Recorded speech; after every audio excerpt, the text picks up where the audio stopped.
தமிழகத்தில் இப்படி ஒரு தலைசிறந்த கோயில் இருக்கிறதா என்ற வியப்போடு கலை அம்சம் மிகுந்த இக்கோவிலுக்குள் நுழையும் போது கண்கள் வியப்படைகின்றன.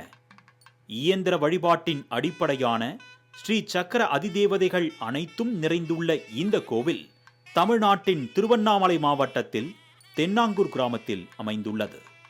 பல்லவகால கட்டடக்கலையைப் போல தெய்வச் சிலைகள் நிறைந்த ராஜகோபுரத்தின் உள்ளே ஒரிசாவில் உள்ள பூரி ஜெகநாதர் கோவிலைப் போல கருவறை விமானம், 120 அடி உயர கோபுரமும், அதன் மீது 10 அடி உயரத்தில் தங்க கலசமும், அதன் மேலே சுதர்சன சக்கரமும் கொடியும் கண்கொள்ளா காட்சியாக தெரிகிறது.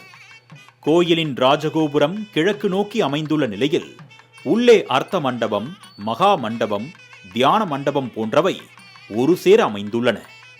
பலிபீடத்தை தாண்டி 16 கால் மண்டபத்தின் நடுவில் கருடாழ்வார் வீற்றிருக்கிறார்.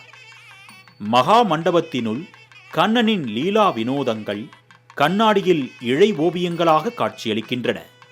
மேற்கூரையில் விஷ்ணு தன் 10 அவதார வண்ண ஓவியங்களால் நமக்கு அருள் புரிவது போன்று காட்சியளிக்கிறார்.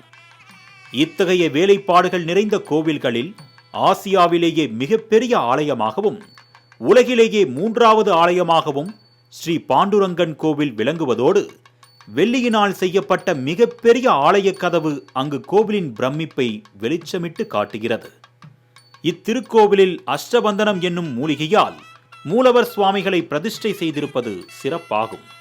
கருவறைக்குள் பாண்டுரங்கன் சுமார் 12 அடி உயரத்தில் மிக அழகாக நின்ற கோலத்திலும், அருகே ரகுமாயி அழகுக்கு அழகு சேர்க்கும் விதத்திலும் தோன்றுகிறார்கள்.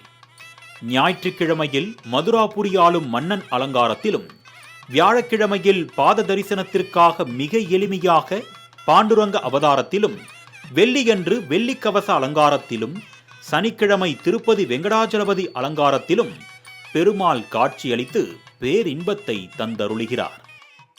பெருமாளை சேவிக்க வந்தோம்னா வெண்பட்டு சாத்திண்டு, மார்பு நிறைய ஐஸ்வர்யமான ஆபரணங்கள் எல்லாம் போட்டிண்டு, வெள்ளி கிரீட கவச்ச ஆபரணங்களோட சர்வ அலங்கார பூஷணனாக பெருமாள் சேவை சாதிக்கிறார். பக்கத்திலேயே ரகுமாயி தாயார் வேண்டின வரங்களை தரக்கூடிய அபார கருணாமூர்த்தி ருக்மணின்னு பெயர். மத்தியில குருஜி ஹரிதாஸ்கிரி சுவாமிகள் அவர் தொட்டு ஆராதனம் பண்ண உற்சவ மூர்த்திகளையும் இங்க நாம சேவிக்க முடியும். எல்லாரும் வாங்கோ. ஒவ்வொரு தமிழ் வருட பிறப்பின் போதும் விஷுக்கனி உற்சவத்தில் 10,008 பழங்களால் குருவாயூரப்பன் அலங்காரம் செய்யப்படுகிறது. இது தவிர ராஜகோபாலனாக, கோவர்தனகிரியை கையில் பிடித்திருக்கும் கிரிதாரியாக, கீதை உபதேசிக்கும் கண்ணனாக, தேரோட்டும் பார்த்த சாரதியாக, ராதா கிருஷ்ணனாக அலங்கரிக்கப்படுகிறார்.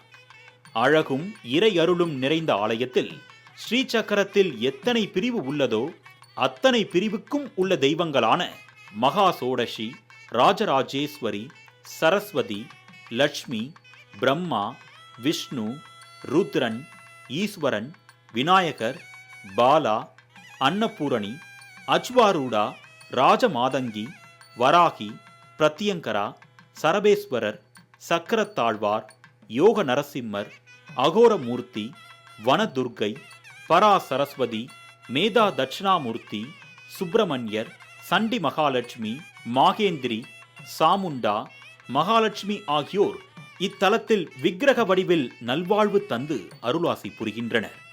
இத்தல புண்ணியத்தின் இன்னொரு சிறப்பாக வட மாநிலங்களிலே காணப்படும் தமால மரம் தல விருட்சமாக அமைந்துள்ளது.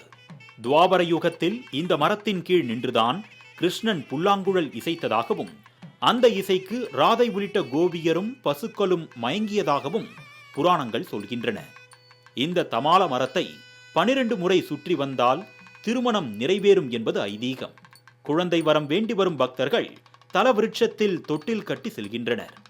இந்த பாண்டுரங்கனையும் ரகுமாயையும் தரிசித்தால் வாழ்வில் பூரண நிம்மதியும், எந்த சோதனைகளையும் எதிர்கொள்ளும் மன வலிமையும் பெற்று அவற்றை வெற்றிக்கான புது புது யுக்திகளும் தோன்றும் என்பது பக்தர்களின் நம்பிக்கையாக உள்ளது. மன மகிழ்ச்சியும் மனிதர்களின் நல்வாழ்வை அளிக்கும் தெய்வீக கோவிலின் தரிசனத்தை நேரில் காண்போம், உண்மை இன்பம் அடைவோம். மாலை முரசு செய்திகளுக்காக வந்தவாசி செய்தியாளர் வேணுகோபாலுடன் நந்தகுமார்.